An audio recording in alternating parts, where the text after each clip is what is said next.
ইরানে ইসরায়েল ও যুক্তরাষ্ট্রের হামলায় চরম অশান্ত মধ্যপ্রাচ্য, সংঘাত ছড়িয়ে পড়ছে পাশের দেশগুলোতেও। যুদ্ধ বন্ধের আহ্বান জানাচ্ছে বিশ্বের বিভিন্ন দেশ ও সংস্থা। সব উপেক্ষা করে এই যুদ্ধ আগামী সেপ্টেম্বর পর্যন্ত চলমান রাখতে চায় যুক্তরাষ্ট্র। ইতোমধ্যে দীর্ঘমেয়াদী যুদ্ধের প্রস্তুতি নিতে শুরু করেছে পেন্টাগন, এমন তথ্য জানিয়েছে মার্কিন গণমাধ্যম পলিটিকো। ইরানের বিরুদ্ধে একটি দীর্ঘস্থায়ী যুদ্ধের প্রস্তুতি নিচ্ছে ইসরায়েল এবং যুক্তরাষ্ট্র।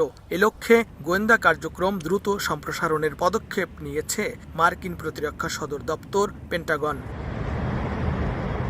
স্থানীয় সময় বুধবার মার্কিন সংবাদ মাধ্যম পলিটিকোর এক প্রতিবেদনে বলা হয়, পেন্টাগনের কাছে ফ্লোরিডার টাম্পায় অবস্থিত সদর দপ্তরে অতিরিক্ত সামরিক গোয়েন্দা কর্মকর্তা মোতায়েনের অনুরোধ জানিয়েছে মার্কিন সেন্ট্রাল কমান্ড। অতিরিক্ত ওই কর্মকর্তারা অন্তত 100 দিন কিংবা সম্ভাব্য আগামী সেপ্টেম্বর পর্যন্ত ইরানের বিরুদ্ধে চলমান সামরিক অভিযানে সহায়তা করবে।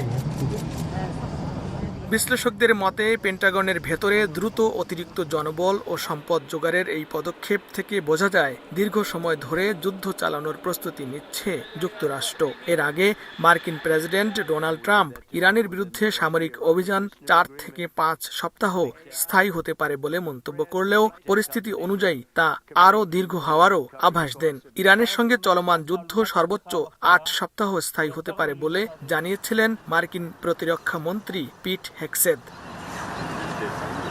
ইরানে আক্রমণ নিয়ে দেশের অভ্যন্তরে বিরোধের মুখে পড়েছেন মার্কিন প্রেসিডেন্ট ডোনাল্ড ট্রাম্প। বাড়ছে রাজনৈতিক বিভাজন, এমনকি ট্রাম্পের অনেক সমর্থকই চাইছে না এই যুদ্ধ।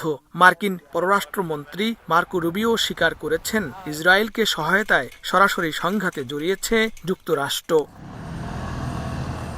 এদিকে লক্ষ্য অর্জন না হওয়া পর্যন্ত যুদ্ধ অব্যাহত রাখার ঘোষণা দিয়েছে ইরান। ইরানের সংবাদ সংস্থা তাসনিমের প্রতিবেদনে খাতাম আল আম্বিয়া কেন্দ্রীয় সদর দপ্তরের deputy commander general Kioumars Heydari বলেন, এই যুদ্ধ কতদিন চলবে তা গুরুত্বপূর্ণ নয়। ইরান তার লক্ষ্য অর্জন এবং যুক্তরাষ্ট্রকে কঠোর আঘাত না দেয়া পর্যন্ত যুদ্ধ ত্যাগ করবে না। আপাতত যুদ্ধ বন্ধের তেমন কোনো সম্ভাবনা না থাকায় বিশ্বজুড়ে বাড়ছে উদ্বেগ আর উৎকণ্ঠা। বরং যুদ্ধ ছড়িয়ে পড়তে পারে বিশ্বের অন্যান্য দেশেও।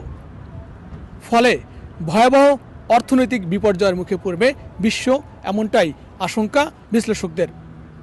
লস্কর আল মামুন, সময় সংবাদ, যুক্তরাষ্ট্র।